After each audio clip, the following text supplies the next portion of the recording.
Assalamualaikum warahmatullahi wabarakatuh. Halo, perkenalkan nama saya Putra Ainia Rohma. Saya dari program studi Pendidikan Bahasa dan Sastra Indonesia di Universitas Tidar. Kali ini saya akan membahas tentang pembicara ideal dan pembicara ideal menurut saya. Dari referensi yang saya baca, pembicara ideal memiliki 11 ciri-ciri. Ciri-ciri pertama, memilih topik yang tepat. Kedua, menguasai materi. Pembicara ideal selalu berusaha mempelajari materi yang akan disampaikan. Ketiga, memahami latar belakang pendengar. Keempat, mengetahui situasi. Kelima, tujuan jelas. Pembicara ideal dapat merumuskan pembicaraannya secara jelas dan tegas. Keenam, kontak dengan pendengar.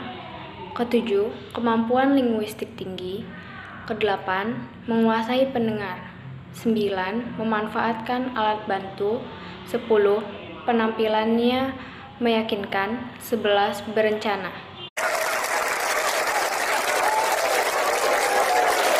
Banyak orang merasa hidupnya hancur ketika menghadapi cobaan hidup yang berat. Banyak yang tidak sanggup. Hari ini saya mengundang 3 perempuan yang justru sebaliknya. Ketika menghadapi cobaan hidup yang berat, mereka bukan saja bisa bangkit kembali, tetapi lebih dari itu, mereka bahkan berbuat baik untuk orang lain. Cerita ini saya harapkan bisa menginspirasi kita semua, siapapun Anda, baik yang nonton di studio maupun di rumah, agar kalau ada cobaan dalam hidup kita, bagaimana kita bisa bangkit, bukan untuk diri kita sendiri, tapi juga bisa berbuat baik untuk orang lain.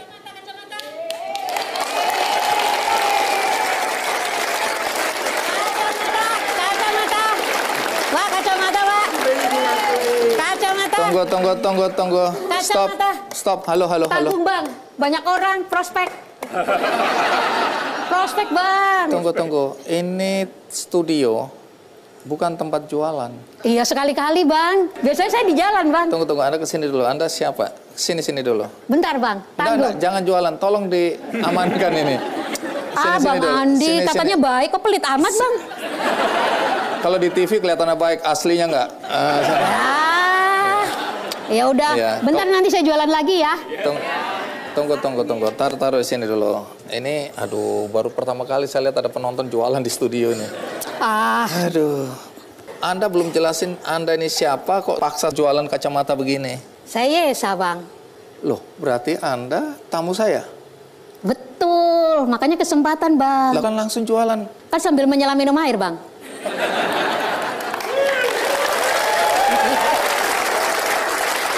Silakan duduk. Yesa, lupakan sebentar kacamatanya, boleh nggak? Siap. Tapi ada yang bagus nggak ya? Iya, ada, Bang. Coba kita lihat. Ada, Bang, harus, Bang. Yang mana cocok buat saya? Tolong pilihkan. Iya. Nah.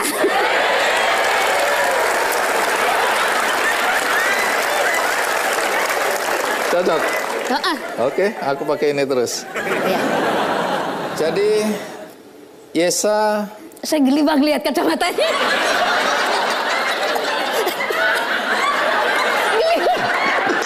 Apa yang salah penonton? Apa yang Jangan begitu, salah? Bang. Perut saya sakit, Bang. Lah Yesa yang pilihin aku udah setuju. Iya, saya salah sasaran, bukan itu. Jadi aku harus pakai apa nih? Jangan yang itu, Bang. Saya bingung. Padahal aku udah Ganteng-ganteng jadi kayak feminim. Enggak. Padahal aku udah seneng nih, cocok banget deh. Jangan, ada Bang, jangan, Bang, jangan, Bang. Gitu lah. Ada perasaan damai. Betul, damai. Jangan, Bang. Oh, jangan. Ini aja, Bang. Tunggu dulu, ini acara apa kok jadi kacau ini ya? Nah. Oke. Betul, Yesa kena kanker. Betul. Kanker apa ya? Kanker payudara, tapi sudah metas, menyebar ke beberapa anggota tubuh. Tulang, rahim, KGB, terjadi pembekuan di otak, Stadium berapa kankernya? 4. Jadi dimulai dengan kanker apa? Payudara. Sejak Jadi kapan itu? dari 2014. Awalnya saya itu ada benjolan, Bang. Saya bawa ke puskesmas. Rumah saya kan di sedikit masuk Tangerang, pelosok situ. Nah itu dokternya waktu meriksa benjolan tersebut tanya sama saya, ini sakit nggak? Saya jawab nggak sakit. Memang tidak terasa sakit sama sekali, Bang. Waktu itu ya? Terus disuruh pulang. Makin membesar lagi. Saya datang lagi. Dokternya masih memeriksa lagi, masih bertanya gitu lagi. Sakit nggak? Saya jawab nggak sakit. Suruh pulang lagi. Sampai akhirnya suatu saat saya nggak bisa berdiri, nggak bisa ngapa-ngapain. Terasa nyeri banget seluruh badan. Dibawa ke rumah sakit, dikontrol semua, Bang. Baru yang ketahuan. ada ternyata kanker itu yang asalnya dari payudara sudah menyebar ke tulang belakang. Itu yang membuat saya nggak bisa berjalan, nggak bisa melangkah. Jadi Yesa ini pekerjaannya apa sekarang ini? Jual kacamata, Bang. Kayak tadi itu. Oh pantesan, saya dari tadi dipaksa. Tapi omong-omong kenapa gelap ya studio ini ya? Hah? Oh gara-gara kacamata ini. Yesa ini kan mulai jadi pembicaraan di media sosial waktu itu. Saya tahunya dari media sosial. Nah, semua ribut tentang Yesa. Saya bilang dari mana sumber keributan? Ternyata ada satu nama yang selalu bikin ribut. Namanya Birgaldo Sinaga. Selalu bikin ribut. Nah, Birgaldo sudah ada bersama kita. Coba cerita, apa yang membuat waktu itu Anda tergerak hatinya untuk menulis ya di media sosial Anda begitu panjangnya kisah tentang Yesa? Yesa ini yang sangat istimewa karena banyak orang sakit itu dia meminta dibelas kasihani, bahkan merasa tidak berguna lagi. Tapi Mbak Yesa malah membuat pertolongan bagi orang lain, sehingga saya melihat dia ini orang yang luar biasa.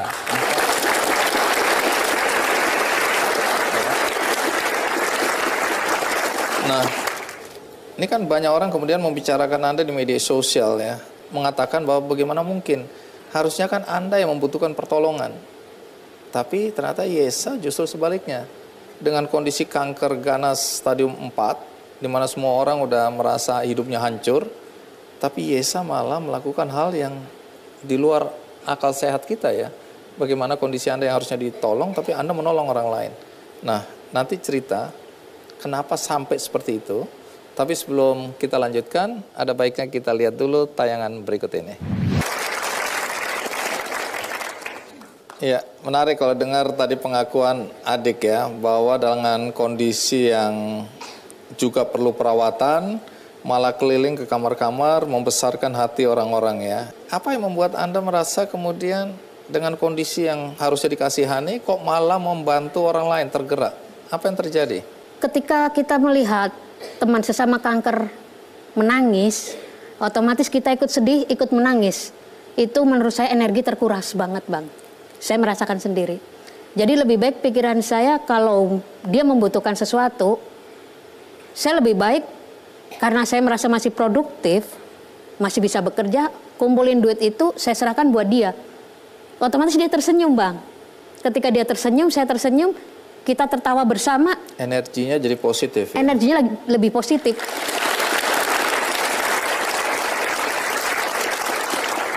Bagi saya kalau orang pertama kali menghadapi kalimat kanker, apalagi stadium 4, yang pertama dalam benak adalah mati, pasti itu. Saya pun berpikir kayak gitu, mati. Tapi dalam pikiran saya mati pun harus yang positif. Ketika saya memang waktunya nanti saya pergi, saya udah membuat orang banyak tersenyum. Saya lega.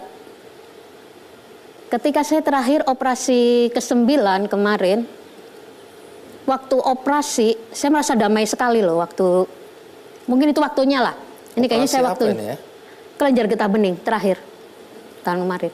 Nah itu saya merasa damai sekali. Mungkin itu waktunya saya pergi. Saya pikir kayak gitu.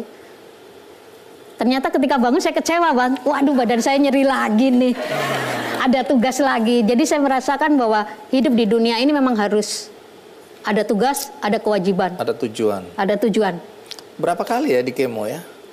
Kalau dilihat kan pernah Banyak, seperti saya ini rambutnya. Makanya saya pertanyaannya itu kemo yang apa ya? Soalnya tulang saya juga di kemo, Bonefos. Semua ya. Jadi ada hair septic juga, untuk KGB juga ada. Kita kayak kembar ini ya. Iya bang. Iya.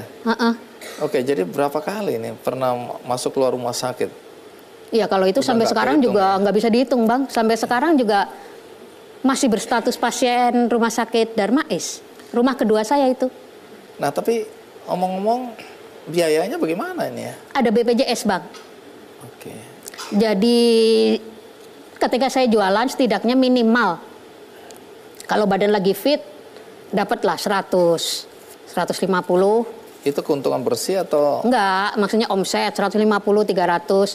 Makan saya seharian di warteg juga 10.000 dapat. Lainnya saya simpan aja tabung buat. Simpan berapa? Berapa ya sisa? Ya adalah kadang 50, kadang 100. Bagi saya nabung duit buat apa? Ntar kalau saya mati juga buat apa bang? Nggak saya bawa. Mendingan saya bagikan ke teman-teman aja. Sesama kanker. Ini kan sekarang betul-betul profesinya jualan kacamata ini ya? Iya bang.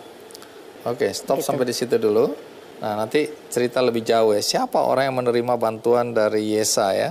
Tapi sekarang kita lihat dulu, ikuti terus Ki Kandi.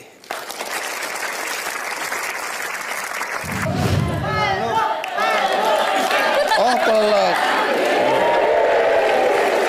Sehat selalu ya. Amin.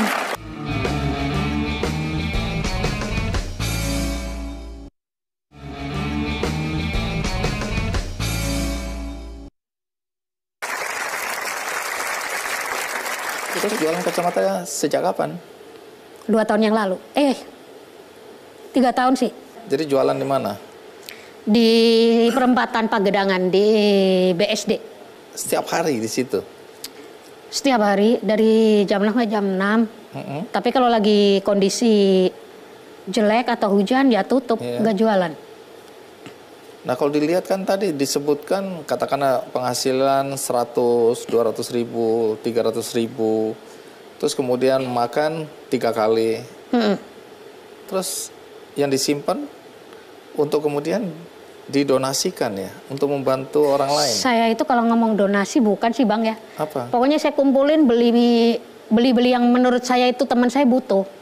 Tapi Jadi tunggu dulu. kayak Yesa kan butuh juga untuk obat-obatan, untuk kesehatan, vitamin dan lain-lain. Bagaimana itu?